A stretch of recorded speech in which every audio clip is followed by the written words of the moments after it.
Catatan kecil untuk ibu.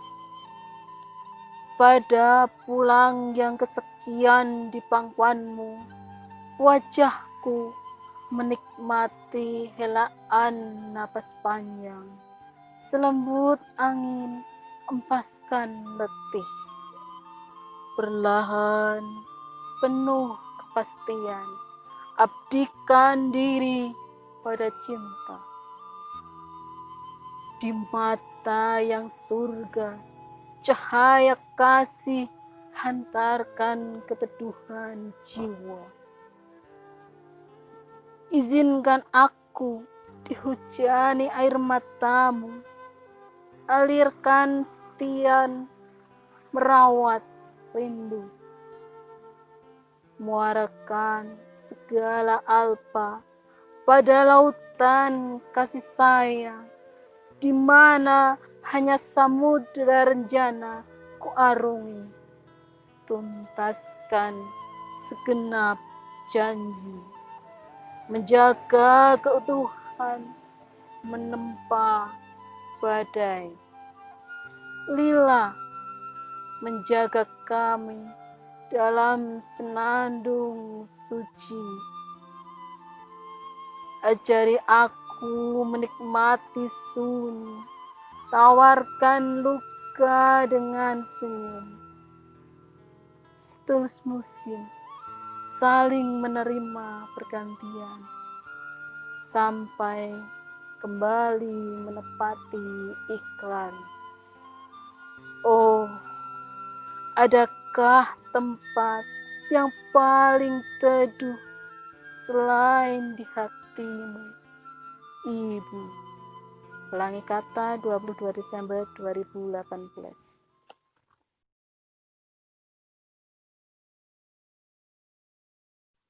Awal tertarik di dunia sastra ketika tahun 2007 ada di sebuah radio swasta itu dibuat acara mengirimkan puisi yang akan dibacakan di sela-sela lagu Ebit GAD. Nah, di situ saya mencoba mengirimkan beberapa kali dan semakin berjalan sekitar 2 tahun semakin menyukai puisi dan semakin banyak teman yang berkarya di bidang puisi yang saya kenal. Kemudian setelah itu di salah satu radio nasional di Jogja di Pro 2 itu ada acara Puisi Pro yang menampilkan karya-karya puisi yang nanti akan dinilai oleh juri. Di sana jurinya juga sudah termasuk juri nasional seperti Mbak Evi Dawati. Jadi di sana nanti akan dipilih beberapa puisi yang bisa dimasukkan final. Nanti di finalis akan diadukan dengan pembacaan puisi. Nah, mulai dari situ saya semakin tertarik untuk menggeluti dunia puisi. Dan alhamdulillah di sana beberapa kali masuk ke puisinya terpilih menjadi finalis dan harus ditampilkan ketika membaca, tapi masih banyak kekurangan ketika membaca, akhirnya belum bisa menghasilkan ya juara 1, 2, 3-nya belum, tapi sudah pernah mengikuti proses bagaimana menjadi finalis yang akhirnya masih harus dilombakan lagi dalam bentuk pembacaan puisi dengan juri yang sangat kompeten di bidangnya di Yogyakarta.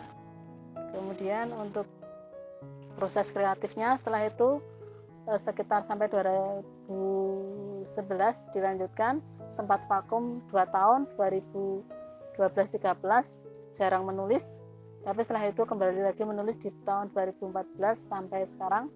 Alhamdulillah setiap tahun atau setiap bulan paling tidak ada puisi yang ditulis, baik itu yang saya share di Facebook, Instagram, atau mungkin di grup-grup sastra seperti blog sastra Kulon Progo, yang mana nanti menampilkan puisi-puisi yang pernah di-upload di grup WA maupun di Instagram tadi.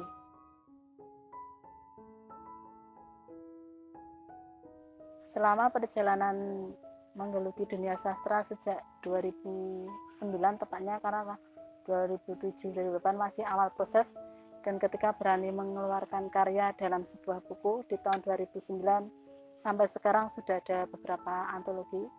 Kalau antologi tunggalnya ada 2, yaitu Purnama Bulan November terbit tahun 2020 awal, dan Lorong Ingatan yang baru saja terbit di bulan September 2020.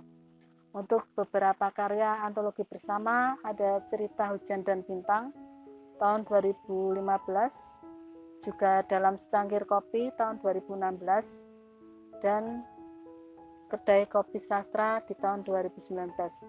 Selain itu juga beberapa kali menampilkan pembacaan puisi di Sanggar Bambu di Jogja dengan bertemu beberapa seniman Jogja yang sudah terpopuler di sana. Alhamdulillah bisa menambah wawasan saya di bidang kesastraan.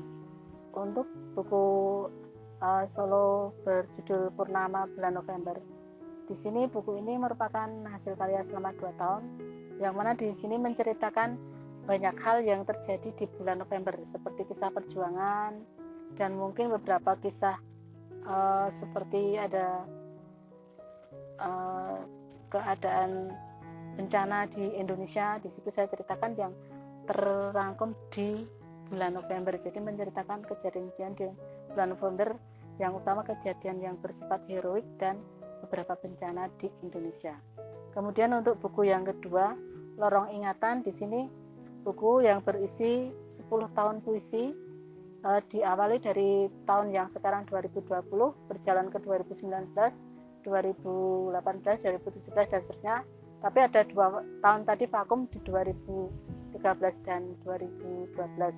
Jadi 2014 langsung ke 2011, 2010 dan terakhir ke 2009. Di situ kenapa judulnya Lorong Ingatan, karena akan mengilas balikkan ingatan dari mulai tahun 2020 menuju ke flashback belakang sampai 2009, yang total tahunnya sekitar 10 tahun puisi.